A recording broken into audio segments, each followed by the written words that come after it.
O Marco Legal do Saneamento completa 2 anos no mês que vem. Ele prevê que 99% dos brasileiros tenham água potável e 90% tenham coleta e tratamento de esgoto até o fim do ano que vem. Essa meta será cumprida? Numa entrevista ao vivo, o ministro do Desenvolvimento Regional, Daniel Ferreira, fala sobre isso e também sobre a transposição do Rio São Francisco e a revitalização de bacias hidrográficas brasileiras. O apoio do governo às cidades afetadas por fortes chuvas e secas intensas é outro tema da conversa. Acompanhe. 3. Com isso, garantir que 99% da população brasileira tenha acesso à água potável e 90% ao tratamento e à coleta de esgoto. Além disso, o governo vem trabalhando para levar água onde a população mais precisa e acabar com a necessidade dos carros-pipa. Sobre esses assuntos, nós conversamos agora com o ministro Daniel Ferreira, do Desenvolvimento Regional. Boa noite, ministro. Boa noite, Mariana. Boa noite, Nazi. Obrigado pela oportunidade. Vamos esclarecer todas as dúvidas aí. Ministro, antes de tudo, vamos começar a falar sobre o apoio que o governo federal está dando às cidades brasileiras afetadas por desastres naturais, como as que enfrentam as fortes chuvas no Nordeste e a seca no Rio Grande do Sul. Como vem sendo essa ajuda? Tá certo. Bom, a gente passou pela maior seca dos últimos 91 anos, né? E depois dessa seca, a gente enfrenta essas chuvas que tem um período de retorno alto. O que quer dizer? São chuvas que historicamente acontecem pouco no país todo. Então, assim, e a estiagem, né? O Brasil é um país heterogêneo. Então, enquanto em alguns lugares tá caindo muita água, em outros a gente tem falta de água. Então, tão logo esses problemas começaram, o presidente Bolsonaro ele editou 2 medidas provisórias, abrindo em favor do Ministério do Desenvolvimento Regional um crédito extraordinário de R$1 bilhão. Que são alocados na ação da Secretaria Nacional de Proteção e Defesa Civil. Para que serve esse crédito extraordinário? Para fazer ações de resposta e de reconstrução. O que é resposta? Resposta é primeiro aquelas primeiras ações quando as pessoas ficam desalojadas, por exemplo, de socorro e assistência humanitária. Então são kits de higiene, colchões, alimentação, água, cestas básicas, combustível para a equipe de apoio, alimentação para a equipe de apoio, transporte, às vezes precisa transportar de barco, quando tem cheio a gente paga o aluguel dos barcos. Então isso é o socorro e assistência. O restabelecimento, que também está dentro dessas ações de resposta, é o restabelecimento daqueles serviços essenciais. Então assim, se teve uma infraestrutura que deixou as pessoas sem luz, deixou as pessoas sem água, uma via desobstruída que precisa de limpeza urbana, a gente paga com recurso dessa medida provisória também. E a reconstrução é um recurso para infraestruturas públicas e casas que eventualmente tenham sido destruídas pelo desastre, né? É importante sempre lembrar que os municípios, ao fazerem a solicitação, eles têm que comprovar que foi aquele desastre que causou aquele problema naquela infraestrutura. Então, casas, pontes, muitas pequenas pontes acabam impedindo acesso, a gente faz essas reconstruções. Ministro, o Marco Legal do Saneamento completa agora em julho 2 anos e tem como objetivo universalizar o saneamento até 2033. Quais as principais ações aí que estão sendo desenvolvidas pelo governo para atingir essa meta? Acho que é importante falar do tamanho do problema, né? Então, antes do novo marco regulatório, a gente falava muito no problema do saneamento. São 100 milhões de pessoas sem tratamento de esgoto, 35 milhões de pessoas sem abastecimento de água e 3 mil lixões a céu aberto. Então, o saneamento, antes do novo marco, ele era tocado iminentemente com obras públicas, seja com recursos federais, tanto com recursos estaduais. Nós mesmos concluímos 550 obras de saneamento contratadas em anos anteriores, que são obras grandes, são obras lentas, que sofreram com paralisação por falta de recursos, e a gente investiu 11 bilhões de reais para concluí-las nesse período. O novo marco ele vem inverter essa lógica, ele vem virar o jogo, porque para fazer a universalização você precisa aumentar não só o volume de investimento, você precisa aumentar a velocidade. Para aumentar a velocidade e a gente chegar em 2033 universalizado, o novo marco tem uma série de institutos jurídicos para trazer a iniciativa privada mais perto da política pública, para tornar o negócio mais atrativo e a gente alavancar recurso privado. E ao longo desses 2 anos, então, aí de marco, a gente viu isso acontecer? Assim, a gente já começa a ver esses resultados? Viu, o resultado é muito expressivo. Assim, nesses primeiros 2 anos, a gente conseguiu estruturar projetos com apoio da União para concessões e PPPs de água e esgoto. Foram 9 leilões realizados. Esses 9 leilões eles alavancaram 80 bilhões de reais. 80 bilhões, o que são? 50 bilhões de reais para investimento em ações de água e esgoto e 30 bilhões em outorgas que os vencedores dos leilões pagam para os estados para operar o serviço. E é muito significativo esse número porque 50 bilhões de reais significa aumentar em 1000% tudo que a União, os estados e os municípios investiam em um ano em saneamento. Então, se você pegar o investimento total dos 3 entes em um ano em saneamento básico, é 4 bilhões e 500 milhões de reais. Então, a gente aumentou em mais de 1000% o investimento com esses 9 leilões. E, mais ainda, esses foram leilões grandes. Então, esses investimentos, quando concluídos, eles vão beneficiar 20 milhões de pessoas. 20 milhões de pessoas é 15% do problema que eu falei antes. Então, em 2 anos da vigência do novo marco, a gente já está com recurso garantido para sanar o problema de 15% dos brasileiros. Pois é, e um dos pontos previstos aí pelo marco legal diz respeito à prestação regionalizada dos serviços de saneamento básico. Como é que funciona isso? Isso é fundamental, né? Porque a associação de municípios faz um investimento num município que às vezes não seria atrativo para a iniciativa privada, passar a ser atrativo por causa do outro.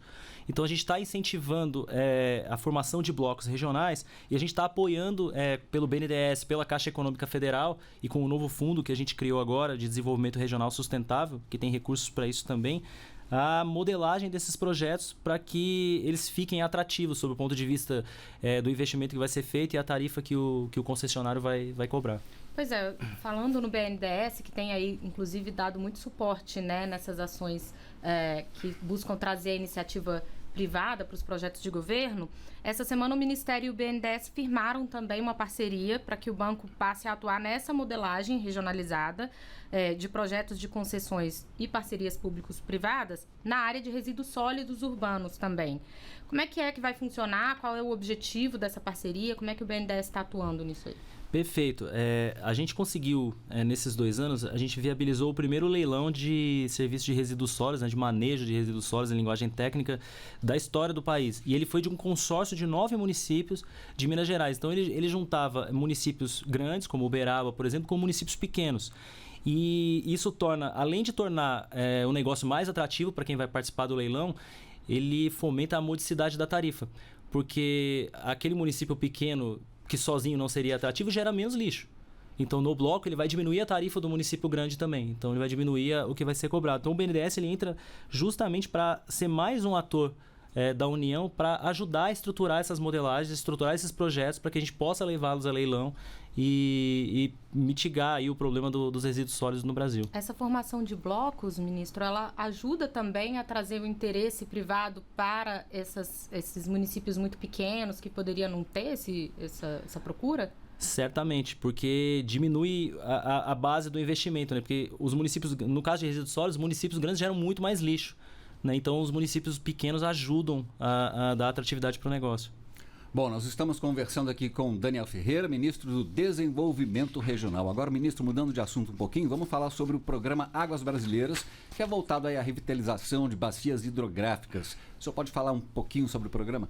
Claro, o Ministério ele vem fazendo grandes obras hídricas, né? Acho que quando se fala em Ministério do Desenvolvimento Regional, hoje muito se fala em Ministério das Águas, né? Mas não é só levar água, é garantir que ela tenha qualidade e que o abastecimento seja perene. Então, para isso, a gente tem que cuidar dos nossos rios, né? Então, a gente tem que fazer plantio de árvores, cercamento e revitalização de nascentes, ação de desassoreamento, então tem muito problema de assoreamento nos rios. E para isso a gente criou o Águas Brasileiras também com uma lógica de tentar atrair a iniciativa privada, porque a gente sabe que o contexto não é de sobra de recursos públicos, né? É de escassez. Então, a gente conseguiu 560 milhões de reais de investimento para o programa Águas Brasileiras. Como que isso funciona? Em 2 vertentes. 70 milhões foram patrocínios de empresas privadas. Eles doaram. A Caixa Econômica Federal, a MRV, a Coca-Cola e outras empresas doaram esses recursos para apoiar projetos de entidades da sociedade civil que foram selecionados em edital pelo Ministério do Desenvolvimento Regional. Na outra vertente, a gente criou um selo, uma espécie de, vamos dizer assim, de certificação, de acreditação, vamos dizer assim, do governo federal, para aquelas empresas que resolverem investir com recursos próprios em projetos de revitalização de bacias. Então, a gente recebeu esses projetos, selecionou e deu o selo para aquelas empresas que estavam dispostas a fazer esse investimento e foram 493 milhões de reais. E a desestatização da Eletrobras vai garantir a aplicação de recursos, ministro, nessa recuperação de bacias também? Como é que está previsto para esse recurso ser usado? Tá. A legislação da capitalização da Eletrobras, ela prevê a criação de 2 fundos, né? Um para a revitalização das bacias do São Francisco e do Parnaíba e outro para as bacias do Rio Grande e do Paranaíba. Então, em 10 anos após concluído o processo de capitalização, ela vai alavancar para esses 2 fundos 5 bilhões e 800 milhões de reais para ações de revitalização de bacias hidrográficas. Cada fundo tem um comitê gestor, eles estão instituídos já por decreto do presidente Bolsonaro e eles estão estudando agora em conjunto a forma de operacionalização de utilização desses recursos quando a capitalização for concluída. Certo, ministro. Dados oficiais mostram que 60 milhões de pessoas vivem em locais com baixa garantia de abastecimento de água. O que é que traz impacto também econômico e social? Como é que o governo vem enfrentando aí esse problema?